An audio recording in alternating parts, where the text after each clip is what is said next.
우리 할렐루야 샬롬하고 인사하는 시간 같습니다. 저 뒤에 오늘은 엄마가 없이 혼자 앉아있는 예지부터 축복하고 인사합니다. 할렐루야 샬롬 샬롬 샬롬 샬롬 샬롬 샬롬. 하나님 사랑합니다. 여러분 주 안에서 사랑합니다. 오늘 교회 공동체, 우리 교회 공동체는 어떨 때 우리가 축복을 받고 공동체의 능력이 살아나는지, 진정으로 우리가 필요한 것은 무엇인지 한번 2장 말씀, 우리가 굉장히 익숙한 말씀이죠. 에베소서 2장 말씀 22절에 너희도 성령 안에서 하나님이 거하실 처소가 되기 위하여 그리스도 예수 안에서 누구랑 함께 지어져 간다. 예, 우리 연합이 되어야 되는 교회입니다. 하나가 되어야 되겠죠. 우리 오전에도 비슷한 말씀을 함께 나눴습니다. 우리 오전 오늘 말씀이 요한일서 3장 16절에서 24절까지 말씀이죠. 그의 계명을 지키는 자는 주 안에 거하고 주는 그의 안에 거하시나니 우리에게 주신 성령으로 말미암아 그가 우리 안에 거하시는 줄을 우리가 알아야 한다라고 말씀합니다. 성령 공동체, 형제 자매들 하나가 되어야 된다라는 말씀을 우리 일부에 함께 나누고, 오늘 본문 말씀에서는 공동체의 능력을 꿈꾸는 저희들, 이렇게 꼭 필요한 것은 뭘까? 공동체를 파괴하는 것은 늘 아까 그 13가지인가요? 그 나와 있는 그 묵상 말씀, 자기중심적 생각, 제일 중요한 건 자기중심적인 생각과 두려움, 불안, 나로 인함이라는 것을 인정하지 않으려고 하는 것들이 가장 파괴하는 것들이에요. 자신도 파괴하고 공동체도 파괴하고, 또한 우리가 직장에 각각 들어가 있더라도 회사 안에서도 같이 협력하지 못하는 그런 상태가 되는 게 자기중심적인 생각들이지 않나, 저는 그렇게 생각합니다. 자기중심적이라는 것은 스스로 보이지 않는 벽을 만드는 거예요. 절대로 양보할 수 없다고 생각하는 그러한 행동. 요즘에 참 그런 개인주의라고 하죠. 그런 분들이 굉장히 많이 늘어나고 있습니다. 특히 젊은 층에서. 그렇죠. 공동체의 깨어짐이 벽에서부터 시작된다면 참된 공동체는 어떻게 해야 될까요? 벽을 허물어야 되겠죠? 벽을 허물고, 뭐라 그래요? 우리 찬양이죠? 손에 손잡고, 그죠? 그 벽을 허물어 가야 된다. 상대방이 진심으로 보이기 시작할 때 벽이 허물어져요. 아, 저 사람이 나한테 정말 진심으로 가까이 오는구나. 나를 정말 진심으로 생각하는구나. 나를 진심으로 이해하는구나. 이런 마음 생기면 그 사람에게 대한 어떤 경계심이 없어지게 되죠. 조금씩 허물어져 갑니다. 어떤 목사님이 어떤 자리에서 식사를 하면서 설교에 대한 이야기를 하게 됐대요. 제가 요즘 수요 금요 철야 예배 본문 말씀이 좀 길어요. 왜냐하면은 우리 성경 공부를 따로 하고 있지 않기 때문에 이제 욕심이죠. 나름으로는 욕심으로 한 3시간 걸려야 할 거를 1시간에 전하려고 하다 보니까 엄청 말도 빠르고 내용도 굉장히 많은 내용을 전하게 되다 보니 시간을 항상 그 영상 올리는 거 인코딩을 하면서 시간을 보죠. 보다 보면은 보통 한 38분에서, 짧게는 38분에 시작해서 어떤 거는 52~53분까지 갈 때가 있습니다. 아휴, 이건 많이 지루할 수도 있었겠다라는 생각도 들어요. 근데 이런 얘기를 했다고 그래요. 어떤 목사님이 설교가 길어서 성장하는 교회는 없지만, 제 생각이 나서 이 말씀을 인용해 봅니다. 성장하는 교회의 설교는 길다. 이렇게 얘기를 했대요. 제가 우리 신학교 다닐 때 선배죠. 선배가 목회를, 여자 선배님이셨는데 목회를 해서 그 교회를 의무적으로 가야 할 그때가 있었어요. 무슨 우리 학과에서 개척교회에 대한 것을 논문을 만들어내야 되는 경우가 있어서 거기를 한 달 정도를 축복받은 교회예요. 그 교회는 와, 말씀이 2시간이 걸리는데 찬양 이런 거 다 빼고 거의 1시간 40분에서 2시간이 걸리는데 정말 힘들더라고요. 전하는 사람도 힘이 들 텐데 듣고 하는 사람, 제가 그때 느꼈어요. 듣고 앉아있는 게 더 힘들겠다. 전하는 사람은 정신없죠. 말씀 전하려고 집중하다 보니까. 요즘 설교가 길어진다라는 어떤 부분의 위로를 제가 이 말씀에서 받았어요. 성장하는 교회는 설교가 길다. 말씀을 많이 전하게 되고 또 듣는 사람들이 말씀을 열심히 들으니까 또 많이 전할 수, 길게 전할 수도 있을 것 같습니다. 목회자들의 자기 중심적 생각을 누군가 유머러스하게 표현한 거죠. 이런 말씀이 있어요. 40대 목회자는요, 청중을 바라보며 한 사람이라도 졸지 않고 집중해 듣도록 열심히 준비한다. 그리고 속으로 이렇게 말한다고 합니다. 한 사람이라도 졸거나 듣지 않는다면 나는 이 교회를 떠나리라. 되게 청빙받아서 들어오시죠? 그런 목사님들이 얘기인 것 같습니다. 저야 갈 데가 없죠. 50대가 되면 생각이 조금 바뀐대요. 한 사람이라도 내 설교를 경청한다면 나는 교회를 지키리라. 50대입니다. 그리고 60대가 되면 이런 생각을 한답니다. 아무도 내 설교를 듣지 않는다 하더라도 예수님만 나를 바라보고 계신다면 나는 절대로 이 교회를, 강단을 지킬 것이다. 이렇게 얘기를 한다고 하죠. 교회 안에 있을 수 있는 갈등의 이야기들이에요. 목사님들이 정말 어렵습니다. 설교할 때 누군가가 아멘 아멘 하고 은혜를 받으면 막 힘이 나죠. 신바람이 납니다. 그런데 졸고 앉았거나 안 듣고 싶어 하거나 막 몸부림을 치는 게 보이면 너무나 한편으로는 미안하고, 저는 그렇습니다. 굉장히 미안해요. 아유, 얼마나 힘들고 답답할까. 찬양도 마찬가지입니다.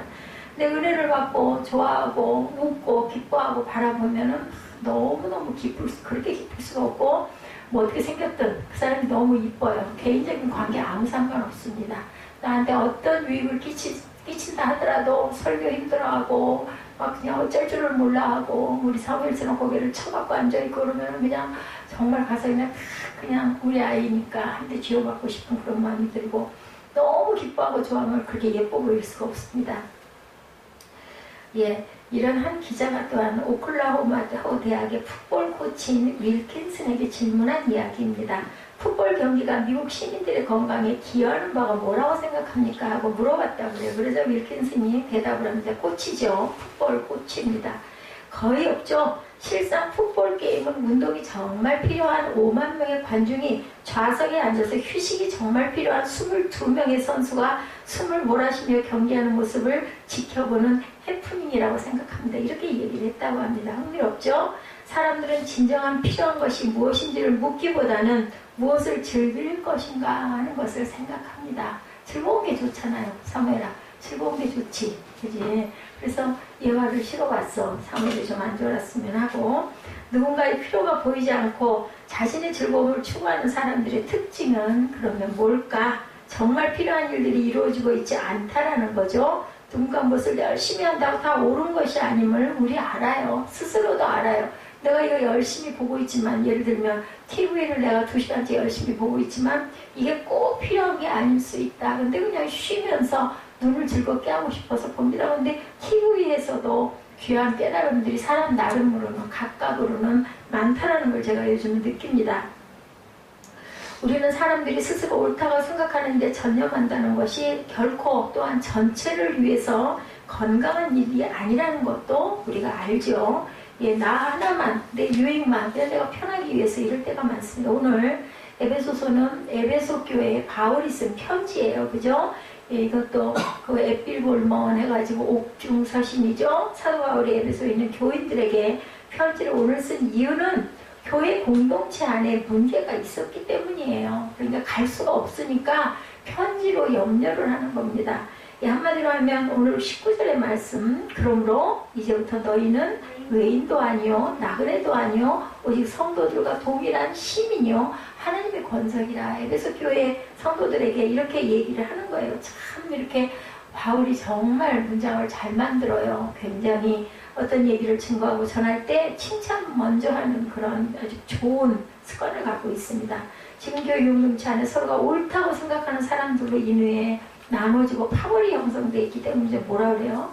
나는 아볼로파, 나는 개바파, 나는 그리스도파, 나는 바울파, 막 이렇게 나누니까 이렇게 얘기를 하죠. 다 하나님 안에서 같은 권석이다. 그리고 동일한 시민이다. 나그네도 아니다. 외부 사람도 아니다. 너희는 그저 한 공동체 하나라는 거죠.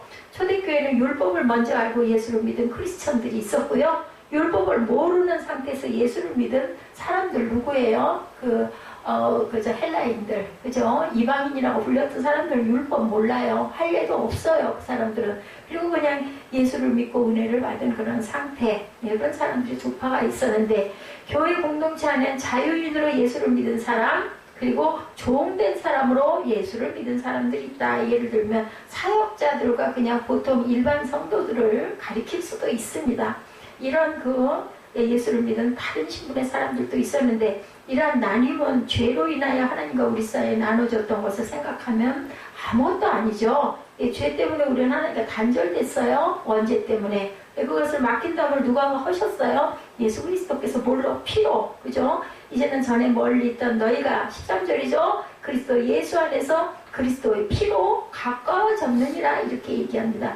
여러 가지 이유로 함께 할 수 없다고 생각했던 사람들이 13절의 표현에 의하면 전에 멀리 있던 너희가 뭘로? 그리스도의 피로 가까워졌다. 우리 가운데 보면 우리 결혼할 때도 뭐 연애 결혼을 하는 경우도 그럴 것 같아요. 그냥 길에서 만나갖고 눈이 맞거나 아니면 어떤 단체에서 만나가지고 뭐 교회도 그런 경우가 종종 있는데 같이 어떤 활동을 하다 보면 마음이 맞고 뜻이 맞아가지고 좋아지는 경우 이성도 있습니다. 그런데 대개는 뭐가 있어요? 중간에서 그 소개하는 사람 있잖아요. 이렇게 해서 만나게 그렇게 해주는 이런 것처럼 그리스도께서는 우리에게 중개인이에요. 다리가 되셨어요. 근데 그냥 다리가 아니라 그것을 본인의 몸을 본인의 생명을 하나님께 드리는 그런 아주 기가 막힌 그런 중개인. 그래서 우리의 막힌 담을 흘러주셨습니다. 그리스도는 화목제물이 돼서 우리에게 오셨고 하나님과 우리 사이에 막혔던 담을 허무신 분 14절에 말씀하죠. 그는 우리의 화평이시라고 합니다. 둘로 하나를 만드사 원수된 것 곧 중간에 막힌 담을 뭘로? 자기 육체로 헐어버렸다 그래요. 오죽이나 하면 몸을 거기다 깔아놓은 거예요. 내 몸 밟고 걸어가라 어디로? 하나님과 그렇게. 그래서 우리가 늘 기도할 때 예수님의 이름으로 예수 그리스도의 이름으로 기도합니다 하고 기도를 마치죠. 자기 육체로 하셨다. 예수님의 사명은 뭐예요? 평강? 화목이죠. 샬롬입니다. 십자가로 하나님과 우리 사이에 원수된 것을 소멸하셨다. 우리 사무엘을 특송할 때 어저께 밤에 제가 이거 할 건데 이거 한번 쳐볼래 그랬더니 아유 너무 단조로워 너무 짧아. 근데 저는 샬롬이 좋았어요. 오늘 말씀이 시도에 기도했고 너무 좋아서 약간 뭐 아동틱한 부분이 없잖아 있지만 저는 내용이 너무 좋아서 그냥 나 그거 할래 라고 얘기를 했습니다. 죄가 막힌 담이 허물어졌지만 평안이 그래야만 평안이 시작된다라는 거죠. 말씀의 근거에 이야기 안 되면 참된 공동체에서는 담이 이렇게 허물어져야 된다. 탁 가둬놓으면 안 돼요. 그냥 의식적으로 막아서 예배만 드리고 말지 마. 내 개인적인 얘기를 왜 해? 괜히 소문 날려고 이제 이런 경우들 그러면 안 되는 거죠. 16절에 또 십자가로 이 둘을 한 몸으로 하나님과 화목하게 하려 하심이라 원수된 것을 십자가로 소멸하시고 17절 또 오셔서 먼 데 있는 너에게 평안을 전하시고 가까운 데 있는 자들에게 평안을 전하셨으니 이는 그로 말미암아 우리들이 한 성령 안에서 아버지께 나아감을 얻게 하려 하심이라. 우리 모두가 한 성령 안에서 그러니까 우리는 형제 자매인 게 맞습니다.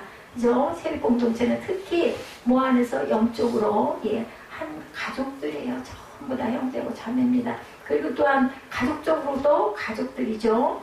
영성신학자인 헨리 나우에는 공동체에 대한 깊은 통찰을 이렇게 나타납니다. 그가 깨달았던 진정한 공동체의 정의는 모든 사람을 포용하는 것이다. 그죠? 교양 공동체, 연합당 공동체, 은혜가 있는 공동체, 사랑이 있는 공동체는 포용하죠. 그리고 쌓아안아주고 감싸주고 그리고 싸내주고 뭐해요? 중보해주고 기도해주고 어떤 일을 당했을 때는 위로해주고 이것이 바로 참된 공동체이죠. 그래서 모든 사람을 포용하는 것이다.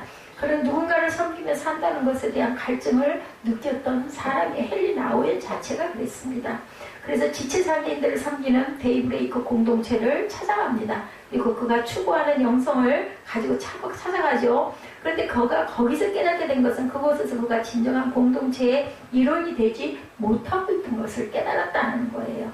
누군가를 섬기는 것이 중요한 것이 아니라 자신이 그 공동체를 통해 참된 기쁨을 얻기 전까지 진정한 공동체를 느끼지 못했다. 그래서 은혜를 받아야 된다는 얘기를 참 많이 하죠. 쉽게 풀어서 말한다면 우리가 누군가를 섬기고 헌신한다는 마음으로 진정한 공동체가 이루어지는 것이 아니라는 거예요. 그 말 속에는 이미 너와 나는 다르다는 전제가 있기 때문이다. 조금 이해가 어떻게 보면 안 되죠. 섬기고 그냥 헌신한 마음, 그 진정한 공동체일 것 같은데 그 마음만 갖고는 되지 않다라는 거죠. 그것은 다름을 인정하는, 다름을 전제하기 있기 때문에 두려움에서 사랑으로라는 책의 헨리 나우이는 아가톤이라는 신부의 이야기를 통해서 배척에서 호응으로 전환을 하는 것을 보여줍니다. 그러니까 우리가 그냥 섬기는 거, 그냥 헌신하는 그 마음만 갖고는 안 되고 뭐를 해야 된다고요? 호응해야 된다. 그게 지난번에 저희들 우리 함께 나눴죠? 뭐 어디를 몇 미터를 가자고 가고 나서 거기서 또 그 사람이 차 한 잔과 먹을 쿠키까지 준비해주는 그런 거. 포용의 마음. 그거죠. 사랑의 마음입니다. 어느 날 찾아라. 물건을 팔러 시내로 가던 사막의 교부 아가톤이 길가에서 두 다리가 마비된 지체 부자여한 남자를 만납니다. 그가 어디를 가느냐고 묻기에 아가톤 교부는 물건을 팔러 시내에 갑니다. 라고 대답을 해요. 그랬더니 그 남자가 나도 데려가 주시오. 라고 얘기하는 거예요. 그래서 아가톤은 그를 업고 시내로 갔어요. 장애가 있는 그 남자는 아가톤에게 당신이 물건을 파는 곳에 나를 내려주시오 합니다. 그는 그렇게 해주었어요. 물건 하나가 팔리자 남자가 얼마에 팔았어? 물어봐요. 얼마에 팔았습니다. 했더니 얘기합니다. 나한테 빵을 사주시오 라고 얘기를 하는 거예요. 그래서 그는 빵을 사주셔. 우리 같으면 저 같으면 어림도 없죠. 아이고 나를 업어서까지 데려다 준 것도 너무너무 고마운데 거기다 대고 물건 첫 번째 팔자마자 빵 사달라는 거 말했다면 뺨 맞을 일 아니에요. 일반적으로는. 근데 그는 아무 말 안 하고 빵을 사줬다는 거죠. 아가톤 교부가 두 번째 물건을 팔자 이번에 그 남자 얼마에 팔았어? 하고 또 물어보는 거예요. 얼마에 팔았습니다. 라고 얘기를 하니까 뭐라고 얘기를 해요? 그랬더니 이건 나한테 이것을 또한 사주시오 하고는 아가톤은 또 요구를 합니다. 그러니까 아가톤이 아무 말 안 하고 또 그 물건을 사줬어요. 물건이 다 팔렸어요. 아가톤이 떠날 채비를 합니다. 남자가 돌아갈 거요? 라고 묻기에 예 하고 대답을 하니까 뭐라고 그랬을까요? 그 남자가 부탁이 나를 원래 있던 자리로 도로 데려다 놔주시오 하고 얘기를 하는 거예요. 그때 냇물 건너는 사건도 이런 일이 있었죠. 건너주니까 좀 미안하지만 다시 한번 나 같은 데로 가자. 갔더니 또다시 아이고 안 되겠네. 다시 그리 건너가지고 이걸 계속 반복하는 일이 예화가 있어서 비슷해요. 아가톤이 눈을 들어보니 그래서 불러오고 그 자리에 데려다 줬어요. 그랬더니 장애가 있는 남자가 말합니다. 아가톤, 당신은 하늘에서도 땅에서도 하나님의 복으로 충만하오. 이렇게 축복을 해주고는 그냥 아가톤이 눈을 들어보니 그 사람이 온데간데 없어져 버리고 말았어요. 장애가 있는 그 남자는 주님의 천사였다라는 겁니다. 이 이야기를 읽으면서 헨리 나우이는 마음이 불편했다라고 고백하고 있습니다. 어찌 보면 장애인이라는 자신의 처지를 빌미로 순수한 어떤 수사를 조정하고 이용하는 것처럼 보였기 때문이다. 사역자들이 신실한 크리스찬들에게 참 힘든 것이 있는 것이 이기심으로 가득 찬 사람들이 자신들을 이용하려고 할 때 중대형 교회는요 이런 요청이 굉장히 많이 온다고 그래요. 좀 도와달라는 얘기들을 너무나 많이 해서 그거 거절하기도 너무 어렵지 않겠어요? 대개는 담임 목사님 앞으로 오고 담임 목사님이 혼자 결정을 하질 않죠. 각각의 부서가 있으니까 그 편지 온 것을 잘 검토해보고는 그쪽으로 전달을 한다고 그래요. 이걸 잘 살펴보고 확인해보고 도울 수 있으면 좀 도와주십시오 하고 항상 얘기를 한다고 합니다. 그러니까 항상 얘기 요청의 내용은 내가 얼마나 어렵습니다. 그러고 나면 그 다음 구조는 나를 좀 이러하니 도와주십시오. 이렇게 결론이 내려야 된다는 거죠. 어렵다는 것 외에는 왜 도와줘야 되는지 이유를 알 수 없는 그런 내용들이 참 많다고 그래요. 그리고 부당한 것들을 요구할 경우도 있다고 합니다. 히브리서 13장 2절에 이로써 부지 중에 천사들을 대접한 이들이 있었느니라 라고 얘기해요. 우리 앞에서 부당하게 요구하는 그 사람이 진짜 천사일까? 이건 뭐를 해야 된다. 이거 구별할 줄 알아야 되는 어떤 고민이 도우려고 하는 교회들, 그죠? 규모가 있고 재정이 있는 교회들은 이 부분을 가리는 게 굉장히 힘들다는 얘기를 한다는 거죠. 이웃을 섬기고자 하는 마음이 없는 게 아니라 정말 돕는 것인지 아니면 이용당하는 것인지를 분별해야 된다. 그가 천사인지 천사의 탈을 쓰고 나타난 일인지를 알아야 된다는 거죠. 그러면 아가톤 신부와 불편한 마음을 가지고 있는 우리와의 차이는 무엇일까? 그죠? 아가톤 신부는 별로 따지는 마음이 없었죠? 하자면 하자는 대로 해주고, 빵 사달라면 빵 사주고, 저게 필요하니까 저거 사달라면 사주고, 데려다 달라면 데려다 주고, 도로 오보다 놔달라면 오보다 놨어요. 쉽겠어요? 저는 아닐 것 같아요. 화날 것 같아요. 그죠? 근데 그 마음이 예수님 마음이라는 겁니다. 아가톤 신부는 따지질 않았어요. 근데 우리 요즘 세상이 어때요? 그러다 바보 소리 들어요. 이용당하기 딱 알맞다고 얘기를 하는 거죠. 이것이 바로 이성적으로 그리고 때로는 편견이 우리에게 항상 작용할 수밖에 없다. 이성적이게 되고 편견을 갖게 된다는 거죠. 왜냐하면 이런 사람들이 많기 때문에. 그런데 이런 마음으로 누군가를 받아들이기가 쉽겠느냐는 거죠. 계속 경계하게 되죠. 저 사람 또 나한테 뭘 원하는 거야. 이런 마음. 제가 어제 그런 생각이 잠깐 들어가지고 그걸 떨쳐버렸습니다. 뭐야, 왜 그래, 배랑간에 이건 뭔 일이야. 이런 생각을 하게 된다는 거죠. 왜냐면 항상 줘야 되고 항상 대가를 줘야 되는 사람인 경우에 진짜 순수한 마음으로 뭔가를 좀 섬겨주려고 할 때 또 뭘 또 원할까, 이런 마음의 부담이 생기는 이런 마음인 거죠. 우리가 누군가를 대접하고 공동체를 받아들이기를 원한다면 개방된 자세가 필요한데, 그런데 세상은 그렇지가 못하는 거죠. 어쩌면 아주 무기력한 태도일 수 있다. 무방비 상태로 우리를 메워줄 수가 없기 때문이죠. 진정한 공동체를 이루기 위해서 누군가는 무력한 존재가 되어야 할 때가 많다. 그래야 받아들일 수가 있다는 겁니다. 그래서 우리가 진정한 공동체에 대한 고민들을 그래서들 교회들은 많이 한다고 합니다. 그리고 소그룹을 만들어야 하는 작업을 하면서 누군가 잘 어울리는지를 생각하게 된다고 그래요. 그래서 리더를 사람들이 잘 모일 수 있는 인기 있는 리더들을 일부러 세운다고 그래요. 그럼 잘 모인대요. 동아리는 소그룹들은 잘 모인다고 합니다. 과연 이게 하나님의 시선으로 우리가 온전하게 본 것인가, 이런 이야기가 글에 올라와 있는 것을 제가 봤습니다. 교회에서는 인도자를 정해놓고 사람들이 인도자를 선택하도록 하는데, 그렇게 선택된 소그룹은 아주 잘 모인대요. 인기 있는 인도자들은.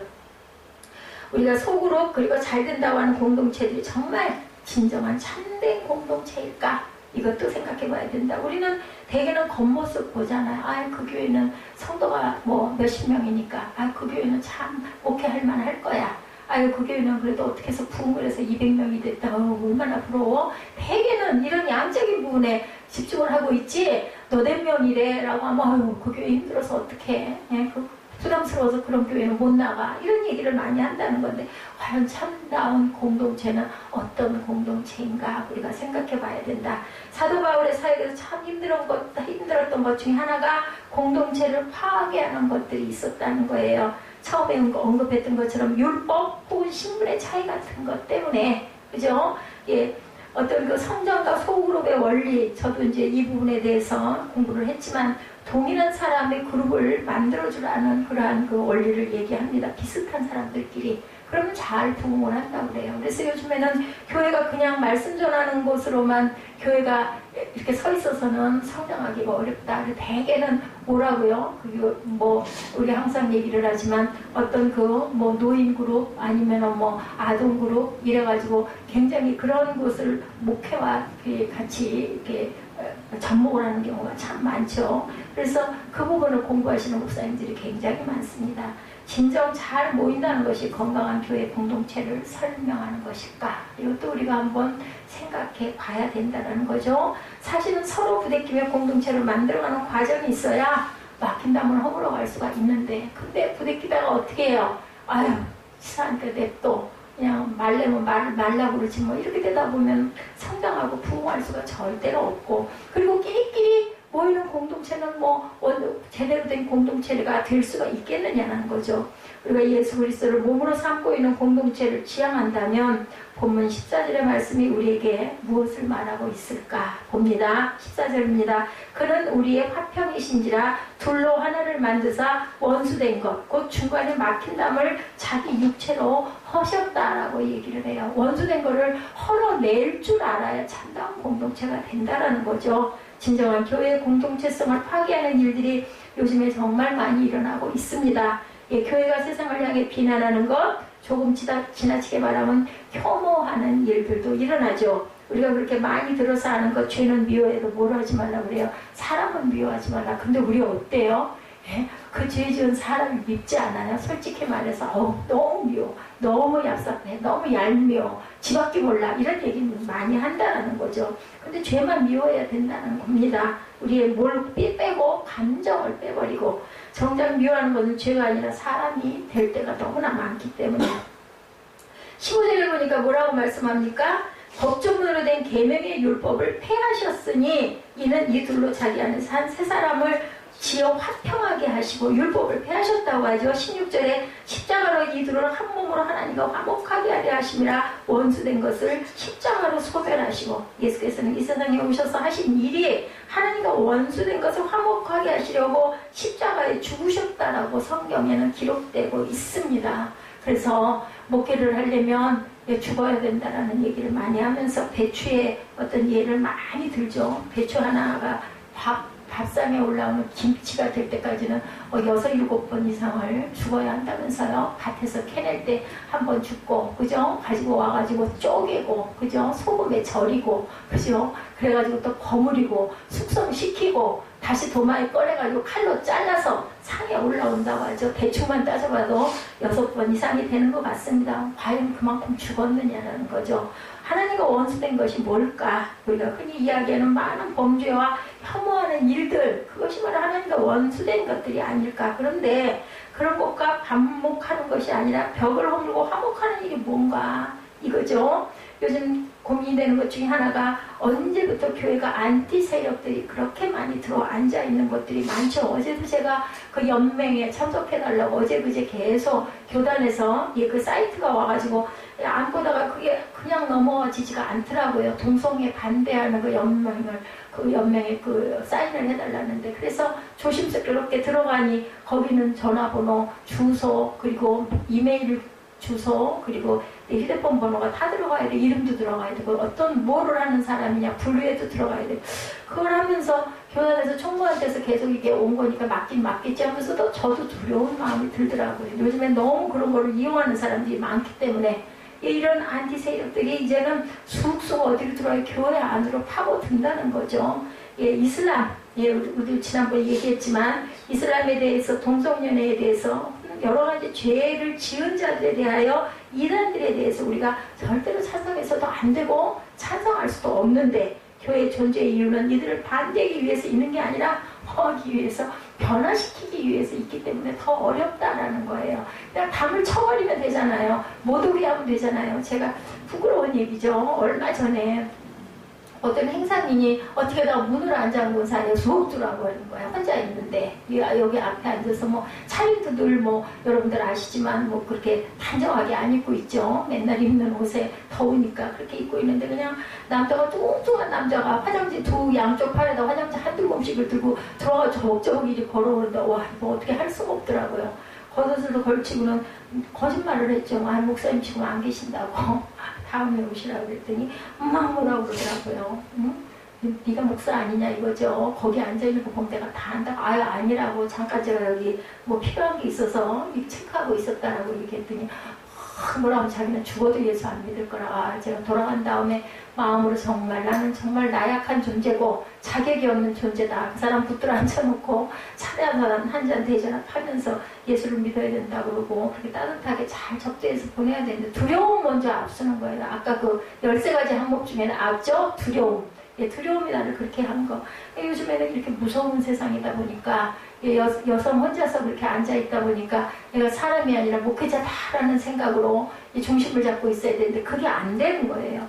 공동체는 우리의 관점을 바꿀 때 시작이 된다고 합니다. 13절이죠. 이제는 전에 멀리 있던 너희가 그리스도 예수 안에서 그리스도의 피로 가까워졌느니라. 우리가 받아들이고 변화시키려면 내가 먼저 담대해야 돼요. 담대함이 없이는 변화를 시킬 수가 없죠. 예를 들어서 교회 공동체 서로 다른 것을 보려는 것이 아니라 그리스도의 피로 가까워질 가능성을 보는 것이다. 서로의 차이보다는 같은 점이 보이고 서로를 향한 용서의 이유가 생기는 것이 바로 공동체가 하나 되는 거다. 공동체에서는 자신을 돋보이고 하려고 치려고 하는 게 아니라 동질성을 가지기 위해서 중심 깊숙이 들어갈 줄 알아야 된다. 공동체성을 인식하는 사람들에게서 서로를 나누었던 경계가 한둘씩 허물어지기 시작해야 된다는 거죠. 그것이 지적인 교만일 수도 있고, 또한 인종적인 문제일 수도 있고, 지역과 학연의 문제일 수도 있고, 남자와 여자일 수도 있고, 혹은 젊은이와 늙은이, 기혼과 미혼이 이렇게 각각 다를 수도 있는데, 이런 것들이 조금씩 허물어질 줄 알아야 된다. 그래서 우리가 신학교 다닐 때도 그래요. 남성, 여성이 아니라 우리는 다 그냥 학우들이기 때문에 우리는 뭐 한방에서도 참 잘 자요. 뭐 그냥 좁은 데서 그냥 뭐 어디 우리 사역하러 가거나 하면은 전도대회라고 그러죠. 하거나 가면 방학 안에서 뭐 남학생 여학생 막 끼어가지고 뭐가 어디 있는지 모르게 막 끼어서 자는데 참 그게 싫더라고요. 저는 저 구석으로 혼자 가가지고 잠을 잤던 기억이 납니다. 그런 거 상관 안 해요. 그냥 다 하나님 안에서 형제 자매다 이렇게 생각을 하기 때문에 공동체성을 인식하는 사람들에게서 서로를 나누었던 경계가 이렇게 허물어질 줄 알아야 되는데 그것이 저한테는 굉장히 부족한 것 같습니다. 그 어떤 행상이 들어왔을 때도 그를 붙들어 앉혀놓고 담소를 하려고 하는 게 아니라 얼른 보내려고 하죠. 문을 늘 잠그고 있습니다. 예, 이렇게 이런 모든 것들이 허물어질 줄 알아야 되는데 비교의식도 존재가 돼서는 안 된다. 조건 없는 하나님의 사랑을 경험한 사람들의 마음이 한없이 넓어져야 되기 때문이고 이 넓은 마음에서 누구도 배척당하지를 않습니다. 공동체에서는 다른 사람을 절대로 비판하지 않습니다. 전에 그 어떤 남자분 오셔가지고 귀 후비는 거를 달라고 했다가 제가 막 뭐라 했더니 나중에 그분 나가시면서 뭐라 그러는 줄 알아요. 진짜 웃기는 얘기하거나 문제 한 거요 빨리 이러면서 나가더라고요. 그래서 무슨 의미였을까 하는 생각이 듭니다. 이렇게 무서운 세상 가운데 앉아있고 근데 뭐 상관 있는 모든 교회들이 다들 문 안 잠그는 교회는 없어요. 예, 이런데 참 그게 하나님의 주님의 뜻에서는 많이 저는 위배가 된다고 생각합니다. 기독교 초기 사막에 교구했던 요한은 수사들에게 이렇게 말했다고 합니다. 무거운 짐을 버리고 가벼운 짐을 지면 어떻겠나 이렇게 얘기를 했대요. 그래서 수사들이 묻습니다. 무엇이 가벼운 짐이고 무엇이 무거운 짐입니까? 수사가 누군지 알죠? 성당에 예를 들면은 앞에서 이렇게 성찬 따르고 이런 걸 하시는 분들 말씀을 전하시기도 하죠. 근데 요한은 이렇게 대답을 했다고 그래요. 무거운 짐은 왜 그러냐라고 물어보니까 무엇이 가벼운 짐이고 무엇이 무겁냐고 물어보니까 무거운 짐은 남을 비판하는 것이고 가벼운 짐은 남의 비판을 받아들이는 것이다 라고 이렇게 대답을 했다고 합니다. 근데 중요한 것은 무거운 짐이든 가벼운 짐이든 뭐라 그래 주님께서는 내려놓으라고 그러시죠? 내 발 앞에 내려놓으라고 얘기합니다. 우리 속에 남을 비판하는 마음도 누구의 비판에 지배를 받으려는 마음도 없다면 기쁘고 가볍게 반갑게 살 수가 있다. 근데 이 상태가 되기가 어렵다는 거죠. 멀리 한 선교사님으로부터 메일이 왔었다고 그래요. 그 지역에 있는 아이들 위해 또 더더군다나 도와달라라는 메일이었다고 합니다. 그리고는 가능성이 있는지 알아보라고 아랫사람한테 얘기하고 아랫사람들이 그걸 딱 조사를 해보니까 여기는 아니겠습니다 해가지고 거절하는 그 답장을 했더니 아주 그냥 굉장히 나쁜 말을 써가지고 언짢은 그 답신이 왔다고 해요. 정말 마음에 굉장히 무거움이 있었다고 합니다. 그런데 또 다른 교회에서는 성교라는 분이 또 성교 도움을 요청해 왔는데 또 그것도 역시나 거절을 해야 돼서 거절을 했더니 그쪽에서 그 답이 온 것은 그렇게 답이 왔다고 하네요. 도움을 받지 못했지만 감사합니다. 내 마음이 그런 얘기를 들으면서 오히려 미안했다라는 그러한 그 경험담의 얘기를 제가 듣습니다. 그러니까 내 뜻대로 되지 않으면 울컥 화를 내는 사람이 있는가 하면 안 도와주셨어도 그래도 감사합니다라는 답을 하는 경우 우리가 이러한 부분에 우리 처신을 참 중요하게 잘해야 된다. 우리가 처하는 상황 가운데 비판하지 않는 자리에 설 수 있는 것은 같은 신앙의 공동체이기 때문에 비판하지 않고 살아야 되는데 우리가 고백하는 하나님은 나의 하나님이지만 나만의 하나님은 아니다. 선민의식이 있다고 그러죠. 누가? 이스라엘 그 택함을 받은 사람들은 이스라엘 사람들은 선민의식 하나님을 우리는 택했어. 그러다 보니까 다른 나라의 하나님이 아니라 우리 하나님이야 하기 때문에 이방인들하고는 대화도 안 하죠. 우리는 다르다라고 생각. 배타적인 기독교에서 우주적인 관점으로 변화될 때 우리가 경험할 수 있는 공동체는 넓어진다. 하늘 아래에 있는 모든 교회는 이단들이 아닌 그런 교회는 하나라는 거죠. 그런 마음을 가지고 우리는 기도해야 합니다. 참된 공동체의 능력은 이렇게 화평케 하는 것. 내가 원하는 것을 갖지 못했다 할지라도 감사할 줄 아는 그러한 답을 할 줄 아는 그러한 사람들이 되어야 된다. 오늘 본문에 화평이라는 말이 등장을 하죠. 여러 번 등장을 합니다. 화평이라는 말은 평안이라는 말과 동의어죠. 오늘 본문에서 화평케 하는 방법으로 막힌 담을 허는 것이다 라고 우리가 함께 합독했습니다.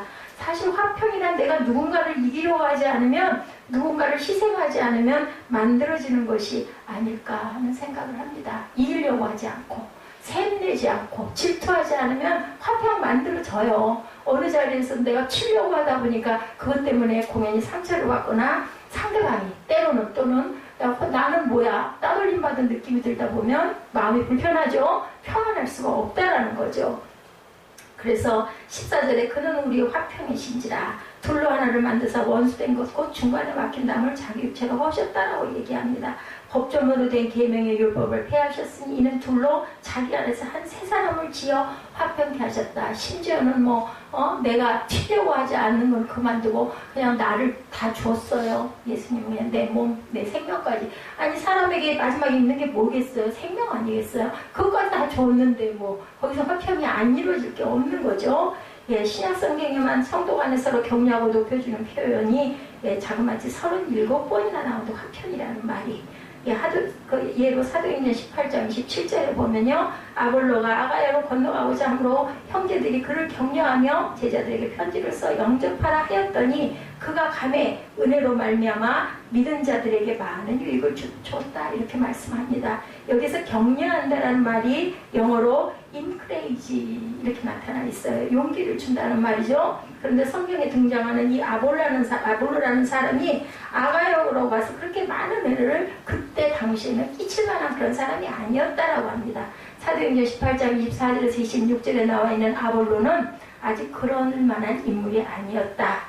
알렉산드리아에서 난 아볼로라는 유대인이 에베소에 이르니 이 사람은 언변이 좋고 성경에 능통한 자라 그가 일찍이 주의들을 배워 열심으로 예수에 가는 것을 자세히 말하며 가르치니 요한의 세례만 알따릅니다. 여러분들 아니 언변도 좋고 성경도 많이 알아서 가르쳤다 근데 왜 그럼 이렇게 얘기를 할까? 여기서 중요한 구절이 요한의 세례만 알았다는 거예요. 성령은 받지를 못했다는 겁니다. 그가 회당에서 담대히 말하기를 시작하거늘 브리스길라와 아굴라가 듣고 데려가 하나님의 도를 더 정확하게 풀어 이르더라. 누가요? 평신도인 아굴라와 브리스길라가 그를 데리고 가가지고 그죠? 아볼로를 데리고 가가지고 하나님의 도를 정확하게 풀어서 가르쳐줬다고 해요. 아굴라와 브리스길라는 성령에 충만했던 그러한 그 성도였습니다.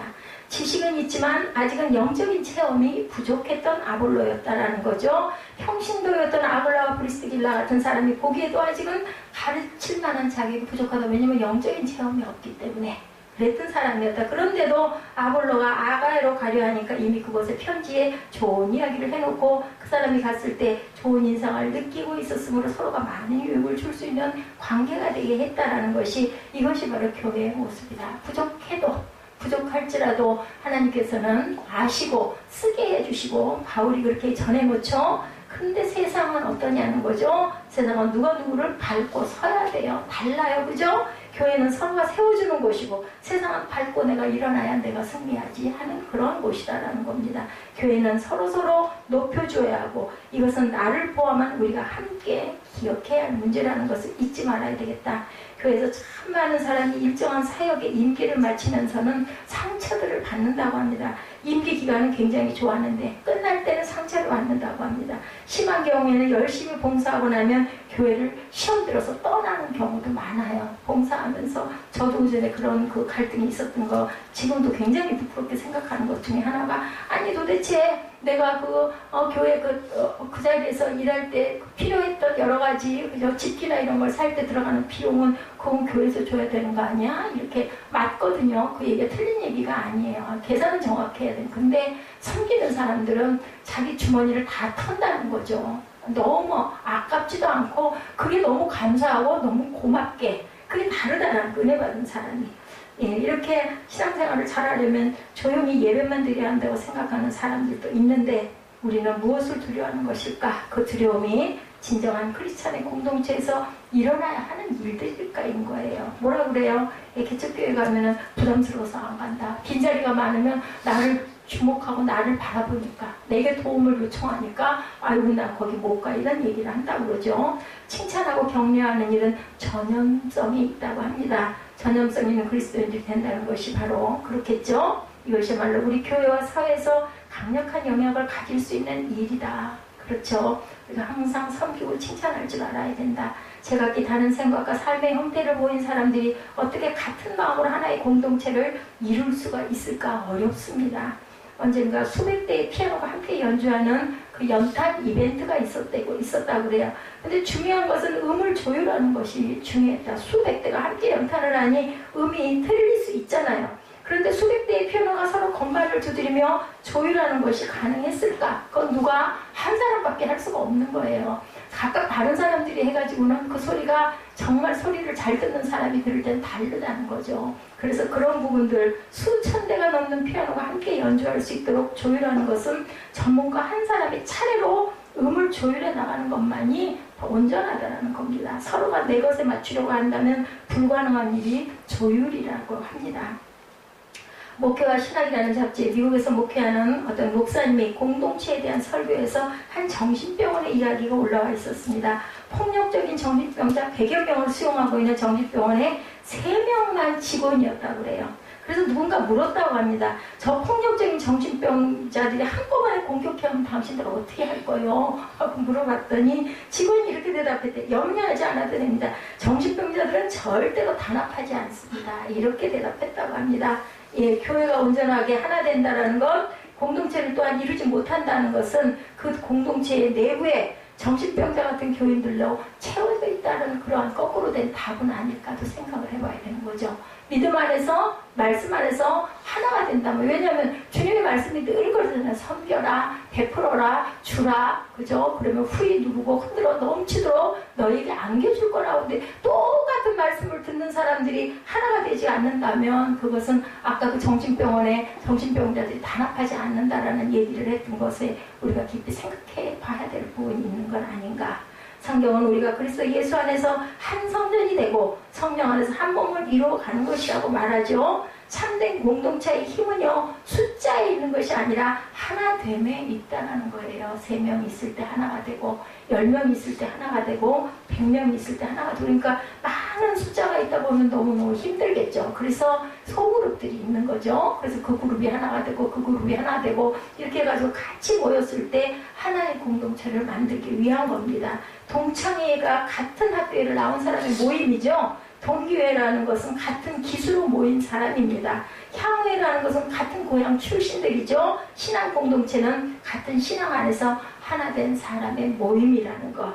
예, 오늘 말씀 가운데 21절이죠. 건물마다 서로 연결하여 주 안에서 성전이 지어져 간다. 우리 모두가 다니는, 움직이는 유형의 성전들이죠.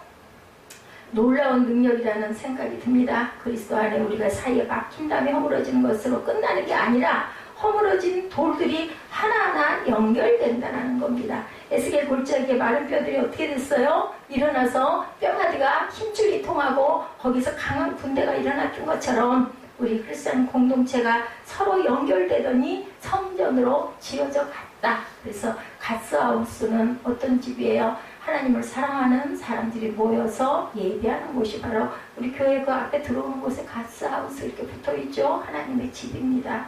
거룩한 하나님이 전이 되어버린 공동체를 세상이 얼마나 두렵게 바라볼까. 왜냐하면 하나가 됐기 때문에. 그래서 그 힘으로 세상을 변화시키죠. 버려진 벽돌로 존재한다면 세상이 무섭게 보일지 모르지만 거룩이라는 전이 지어진다면 얼마나 놀라운 능력을 발휘할 것인가. 우리가 참된 공동체를 만들어간다는 진정한 의미는 함께 성전이 되어간다는 것, 성전이 되어지고라고 얘기합니다. 누가 만들어지는 게 아니라 우리 스스로 되어져 가야 된다는 거죠. 함께 성전을 지어가는 가장 강력한 방법이 함께 밥을 먹는 밥상 공동체에서부터 시작이 된다는 거. 그래서 신학교에서 열심히 사이사이 그렇게 종이컵에다가 밥들을 막 비벼가지고 봉사하시는 분이 있죠. 열심히 한쪽에서 하지 말라고 하는데 6층 꼭대기까지 올라가가지고 코드에다가 밥을 해가지고 우리가 그 쉬는 시간 10분 동안에 막 그걸 밥을 비벼놨다가 퍼가지고 막 나눠줘서 그걸 함께 먹으면서 이런저런 예전은 처음이었어요. 아, 종이컵에다가 밥을 이렇게 꾹꾹 누르니까 엄청 한 공기 정도가 되더라고요. 너무 배불러요. 아주 배가 고플 때 2개만 먹으면은 진짜 배가 부를 정도로 그렇게 그게 많이 들어가요. 그래서 항상 식사를 같이 할 수 있을지 몰라도 배려하지 않는다면 한 끼 밥을 먹는 일이 쉽지 않아요. 한 번 정도는 어떻게 하지만. 그래서 저도 그 전에 친하지 않은 사람하고 밥 같이 안 먹어서 소화가 안 돼요. 불편해서 그 자리가. 그래서 항상 밥상 공동체라는 말이 어디서부터? 신학교에서부터 시작이 됩니다. 목회한다는 것이 결국은 먹회를 하는 것이란 말 어떤 목사님들이 하길래 먹는 모임이라는 거예요. 그러면서 교제하는 거예요. 그래서 우리가 점심을 같이 나누죠. 벽을 허무는 일들이 함께 밥을 먹는 밥상 공동체에서 일어난다는 거죠. 식구라는 말 무슨 뜻인 것 같으세요? 그죠? 예, 밥식자를 물로 입으로 집어넣는 일. 그게 바로 식구예요, 식구. 우리 식구다인 게 바로 같은 입술을 가졌다는 거죠. 우리는 서로가 마음을 공유하지 못하는 사람들과 밥을 먹는다는 것이 얼마나 힘드는지 개개인들 아마 아실 거예요. 우리가 항상 고민하는 것, 중국집에 가서 뭐 이게 또 개발이 돼서 굉장히 많은 돈을 벌었다고 합니다. 우리 강산 가면 짬뽕 먹을까 짜장 먹을까 그래가지고 반짜장씩 나눠가지고 한 그릇에 반은 짬뽕 반은 짜장 그렇게 해서 팔아가지고 굉장히 그게 히트가 됐다라는 이야기도 있습니다. 예, 교제함이 함께 떡을 먹는다는 것은 굉장한 일을 하는 것 같은 생각이 들지만 사실은 뭐예요? 함께 나누고 떼고 그러면서 뭐 할까요? 예, 간증하죠. 그리고 뭐 할까요? 어려움을 이야기하겠죠. 그리고 뭐 할까요? 기도해달라고 얘기하겠죠. 그러면 함께 기도하는 거죠. 그래서 때로는 자신의 감정적인 일을 처리할 줄도 알아야 되지만 그리스도의 몸인 우리가 교회 공동체로 살아간다는 표시는 거창하게 숨을 쉬고 심장이 뛰는 것으로 살아있다는 것을 증명할 수도 있지만 아주 작은 것, 그렇죠. 우리가 살아있는 것을 보여주지 않으면 안 될 때가 있다. 우리는 그래서 모두 다 스티그마입니다. 예, 예화 하나가 있습니다. 마지막 말씀 마무리합니다. 가장 먼저 간주된 것은 제 입에 물려있는 산소호흡기 축복. 어떤 목사님이 수술을 하시고는 자기 스스로가 숨을 못 쉬다 보니까 산소호흡기가 입에 물려있고 그분이 정신이 깨가지고는 낫겠어 라고 얘기를 해야 되는데 뭐 말을 할 수가 없고 너무 이 몸 밑에까지 그 튜브와 깁스틱이 들어가 있고 여기 산소호흡기가 끼어져 있으니까 말을 할 수가 없고 이건 너무너무 답답하고 얼마나 이게 저는 가끔 드라마나 이런 데서 그거 보면 아주 그냥 저기 입안으로 막 쇠 같은 걸 이렇게 집어넣을 때 얼마나 무서울까 싶었는데 그분도 역시 그걸 경험을 하신 거예요.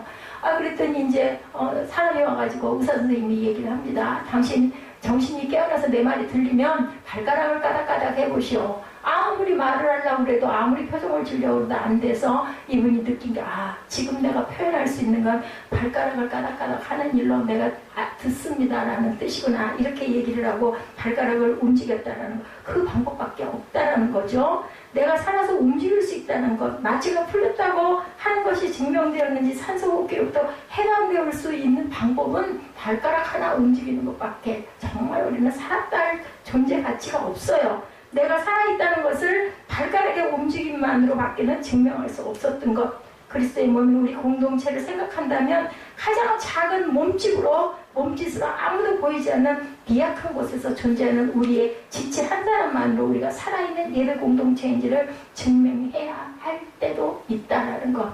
우리가 살아있음을 나타내는 것. 참된 공동체의 능력을 꿈꾸고 발가락 하나로 우리가 살아있음을 증명하는 공동체가 되는 것. 손가락 하나로, 그죠? 손 하나로 내가 무언가를 하면서 내가 살아있고 우리 교회가 살아있다는 것을 증명하는 공동체의 그러한 귀한 존재라는 것을 우리가 깨달을 대단한 일이 중요한 게 아니라는 거죠. 어느 것 하나도 우리에게 소중하지 않은 부분이 없다는 것을 아는 공동체, 이것이 바로 믿음의 공동체, 사랑의 공동체, 교회의 공동체입니다. 서로가 서로에게 소중할 때 함께 할 수가 있겠죠. 그죠? 의지하게 되겠죠. 성전이 지어지기 위해서 벽돌만 필요한 것이 아니고 짓이겨지는 흙도 있고 작은 못도 필요하다는 거죠. 우리가 서로에게 필요한 것을 인식하기에 함께하는 공동체가 되고 함께하기 위해서 자신의 소중한 것쯤은 내려놓고 포기할 줄도 알아야 되는 공동체가 되어야 된다. 내가 할 거 내가 볼 일 다 보고 나 빈 시간일 때 잠깐 가서 예배드려야지 이거는 지어져가는 공동체의 모습이 아닙니다. 내가 스스로 자진해서 나는 그러면 어떤 것을 여기다 채울까? 내가 할 수 있는 것은 과연 뭘까? 그 상대편의 필요를 내가 생각을 해봐서 내가 할 수 있는 것으로 기꺼이 자원해서 그것을 채울 줄 아는 그러한 사람이 지어져가는 그리스도의 몸들이라는 것. 예수 그리스도로 인해서 그렇게 다른 너와 내가 하나님을 고백하는 공동체 새생명 새빛교회 되시기를 주님의 이름으로 축복합니다. 기도하시겠습니다.